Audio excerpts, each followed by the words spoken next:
crente pode beber?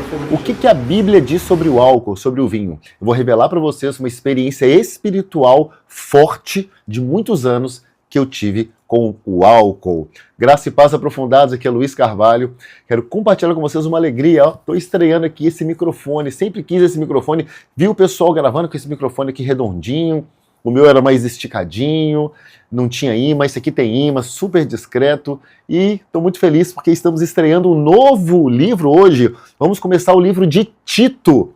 O livro de Tito fala sobre o álcool, fala sobre uma série de coisas. E também estreando o meu microfone aqui de imã redondinho. Comprei na Amazon, estou muito feliz com mais essa bênção aí do Senhor nas nossas vidas. Amém? Antes então da gente falar sobre Tito, capítulo 1, se inscreva no nosso canal, dá aquele joinha, porque tá top. Nosso canal já passou de 150 pessoas, começamos do zero e estamos chegando a 200 inscritos já. Para a honra e glória do Senhor, que essa mensagem seja entregue até a volta de Jesus Cristo. Amém? Foi o que ele me pediu. E também se inscreva no 5 AM para você participar todos os dias. É ininterrupto, 365 dias. Na semana a gente estuda a Bíblia, uma hora pelo outro, gente, é gratuito. Tem sala no Brasil, nos Estados Unidos, para homem, para mulheres, tem na Europa também. Fora outras salas temáticas de adoração, salas de negócios. Olha, se você não está no 5am, você está perdendo. Se você está sendo abençoado. E também tem meus 2 Instagram. O pessoal, @LuizCarvalhoPro, onde eu falo do meu trabalho de trader, que eu ajudo as pessoas a ganharem $200 a $500 por dia, todos os dias. É uma coisa pessoal, é o meu trabalho que Deus me abençoou para trabalhar pouco e ter muito tempo no dia para estudar a palavra, para falar da palavra e para fazer as conexões necessárias com o irmão. E também tem o nosso Instagram, @Evangelismo com Coragem, que é um Instagram sobre evangelismo. Amém? Muito bem. Título, capítulo 1, vamos direto aqui no versículo 6, porque aqui Paulo está... A carta de Tito, ela lembra um pouco a carta de Timóteo, né? Essa carta aqui foi escrita pelo apóstolo Paulo por volta dos anos 63 a 65 depois de Cristo, né? Timóteo era uma jovem liderança, recebia a supervisão do apóstolo Paulo na igreja em Creta, né? Então essa igreja, as coisas ali estavam meio que desorganizadas, né? E precisava de instrução, precisava de correção. Aí chega Paulo escrevendo essa carta com vários assuntos aí para Tito, né? Esse jovem, assim como Timóteo. E nós vamos direto aqui para o versículo 6, que diz assim, ó: é preciso que o presbítero seja irrepreensível, marido de uma só mulher, e tenha filhos crentes, que não sejam acusados de libertinagem ou de insubmissão. Então vamos analisar já esse versículo aqui, que diz o seguinte: o presbítero, né, aquele que está pregando, aquele que cuida, né, uma espécie de um pastor, ele precisa ser irrepreensível. Por quê, gente? Nós crentes, nós cristãos, nós somos observados o tempo inteiro pelo mundo. O mundo fica olhando a gente por vários motivos, esperando que a gente erre para acusar. Tá vendo? Ali, ó. Prega a palavra e peca. Pega a palavra e mente. Pega a palavra e é um preguiçoso. Prega a palavra e é um fofoqueiro. O mundo fica de olho. Então eles estão de olho na gente. Por isso nós temos que ser irrepreensíveis. Nós temos que ser parecidos com Jesus. Nós não podemos dar brecha. Por quê? Porque o nosso exemplo é que vai evangelizar. É o nosso exemplo que vai fazer com que outras pessoas recebam Cristo, aceitem Jesus. Se eles olharem pra gente e falarem assim, pô, ele tá pior que os que estão fora da igreja, tá mentindo, tá roubando, tá adulterando, não faz nenhum sentido. Não faz nenhum sentido esse evangelho. Se as nossas atitudes não reverberarem uma mudança interior que reflete nas nossas atitudes exteriores. Amém? Seja marido de uma só mulher. Isso aqui é óbvio, né, gente? Uma só mulher, é monogamia, não existe poligamia no Novo Testamento, que não seja acusado. E os filhos também. Porque talvez você seja até uma boa pessoa, uma boa mulher, um bom homem, seja um presbítero, uma presbítera, mas os filhos, sabe aquele filho bagunceiro? Aquele filho que chega na casa dos outros, sobe nos móveis, pisa com sapato no sofá? Meu amigo, esses caras não têm pai, não. Os nossos filhos refletem a nós, muitas vezes, mais do que nós mesmos. Então, se nossos filhos são levados, meu filho, vai refletir em você. Você que está sendo levado, você que está sendo um mau pai, perde tudo. Não adianta. Então, temos que cuidar bem dos nossos filhos. 7. Por serem encarregados da obra de Deus, é necessário que o bispo seja irrepreensível. Mais uma vez, ó. Mais uma vez a palavra irrepreensível. Tá entendendo? Que sem andar na linha mesmo, gente. Não tem como. Sabe? Muita gente fala assim, a graça de Deus, né, nos dá uma liberdade. É uma liberdade com irrepreensibilidade. Você tem que ser irrepreensível. E dentro desse seu jeito irrepreensível, você vai ter a sua liberdade. Entende? Então, é uma liberdade com total responsabilidade, temor, zelo, a palavra, a sua imagem, a igreja, as pessoas. Não orgulhoso. O que é esse não orgulhoso? Aqui eu poderia falar aqui horas sobre não orgulhoso. Mas a gente tem que entender uma coisa, nós vamos errar. Apesar da gente ser irrepreensível, nós vamos errar. Nós vamos errar sim, nós vamos pecar. E quando a gente erra, quando a gente peca, nós temos que ter a humildade de falar, errei. Nós temos que ter a humildade de falar, irmão, você pode me ajudar? Eu estou numa situação difícil, eu não estou sabendo lidar com isso. Me ajuda. Irmão, me perdoe. Eu falhei com você, eu falhei com a igreja. Isso as pessoas vão entender. Então, uma questão é a gente ficar cometendo pecados, a outra é, quando a gente erra, o mundo também está de olho. Como é que ele vai reagir àquele erro lá? Agora, você quer uma coisa que comove as pessoas? É, as pessoas te verem errando, as pessoas te verem pecando e verem você arrependido, e verem você entendendo que você errou, e você pedindo perdão, e você falando, realmente, eu errei. Cara, isso comove. Isso comove, isso converte, isso dá exemplo. Porque para o mundo é muito difícil esse reconhecimento. Cada vez mais a gente está orgulhoso de si, mais a gente, eu. Então isso faz total diferença. Não briguento, não apegado ao vinho, nós vamos chegar nessa parte do vinho, não violento e nem ávido por lucro desonesto. Pego no escândalo de...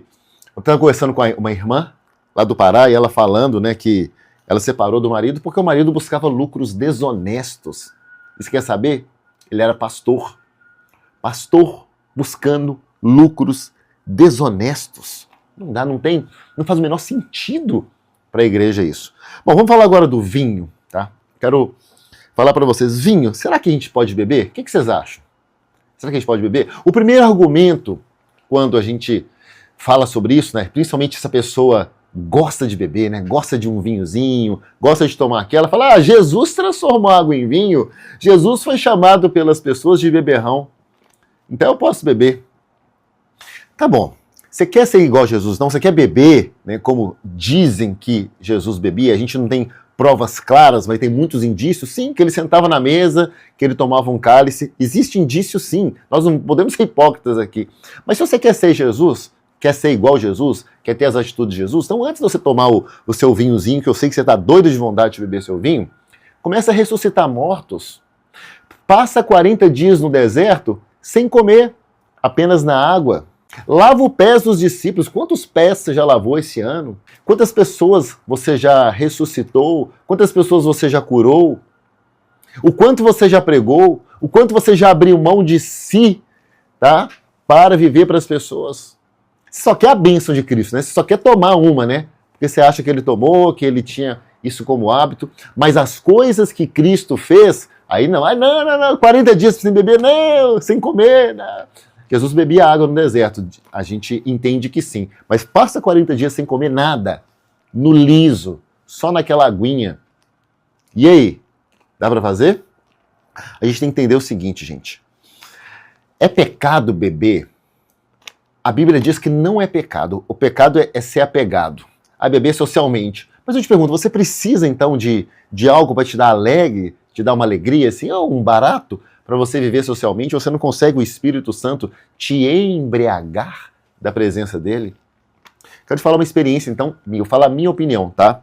Eu sou de uma família etilista, uma família que gosta do etílico, né? Do álcool. A família minha bebe muito. Não é uma família alcoólatra, mas uma família que bebe em todo lugar que vai. Qualquer coisa é motivo de beber. Então eu bebi desde os meus 5 anos de idade. Meu primeiro porre foi aos 5 anos de idade. Tá?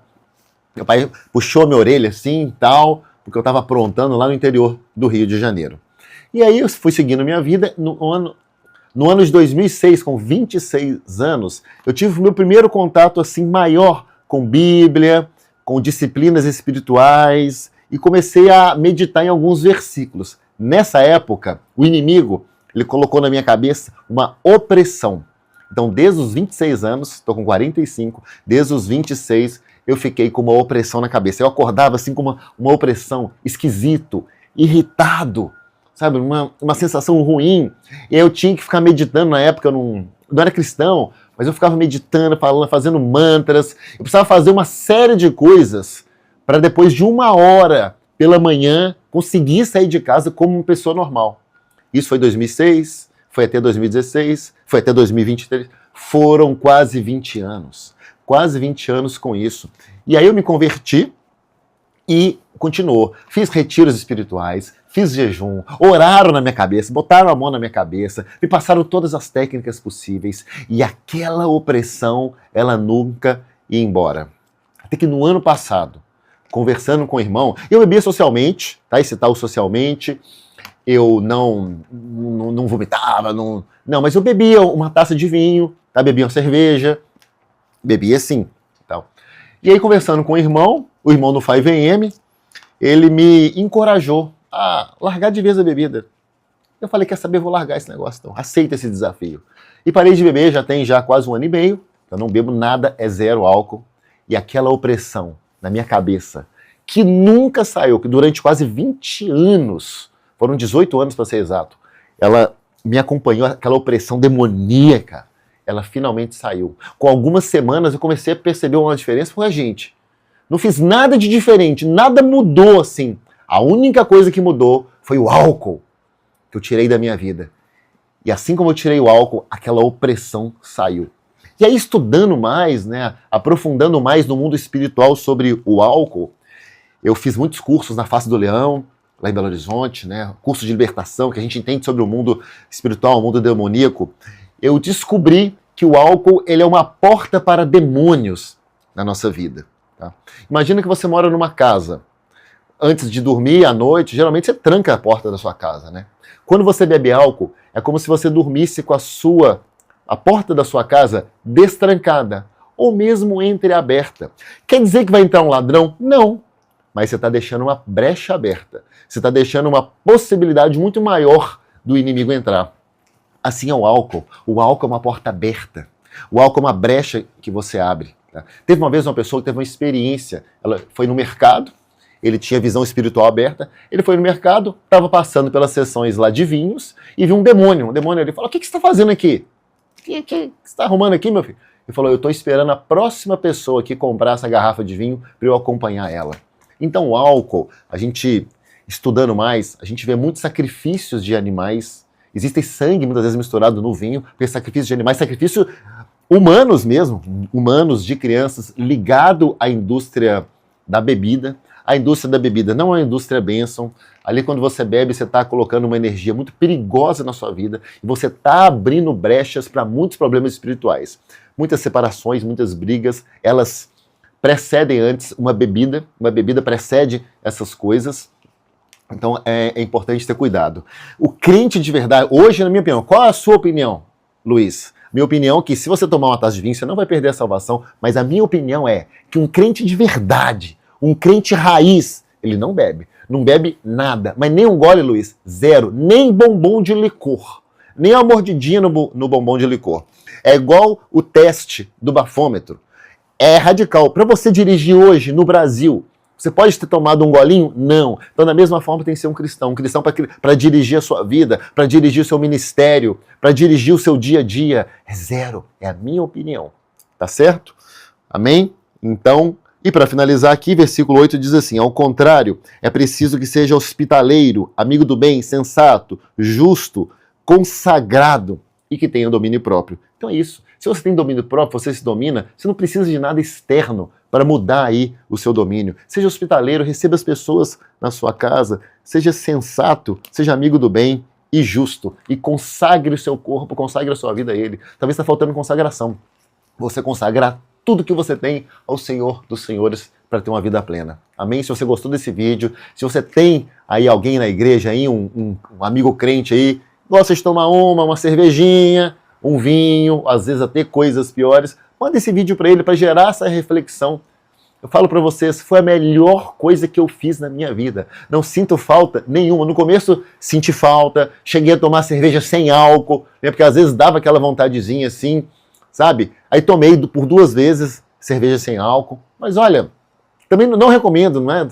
Porque aí você está voltando às práticas antigas, está alimentando a indústria, mas olha, é sem álcool, entendeu? Mas não pretendo também não, entendeu? Então estou abrindo aqui minha vida para vocês, estou sendo bem vulnerável para vocês, contando o meu testemunho, porque talvez através do meu testemunho, dessa melhor coisa que eu fiz na minha vida, uma das melhores, você possa se libertar, possa entender que você não precisa nada de álcool, tá certo? Vou nos ambientes, todo mundo bebendo e eu de boa, feliz da vida, sabe por quê? Porque eles estão presos a um vício, eles estão presos a uma necessidade, eles estão presos a uma coisa que eles precisam fazer aquilo para se sentir bem. E eu já chego pleno, porque eu estou bem, porque Jesus está dentro de mim, porque o Espírito Santo me embriaga com a sua presença, que é maravilhosa. Então eles estão todos ali, felizes, e eu estou muito mais feliz aqui, porque é uma alegria que vem de dentro para fora. É algo que não tem explicação. O mundo não entende essa nossa alegria. O mundo não consegue compreender. É uma alegria que excede a todo entendimento. Só quem parou de beber e comparou as duas vidas que entende. Quem está preso a essas práticas carnais não tem a consciência do que é isso. Que Deus te abençoe. Você possa abençoar outras pessoas também com esse vídeo. E até Tito 2.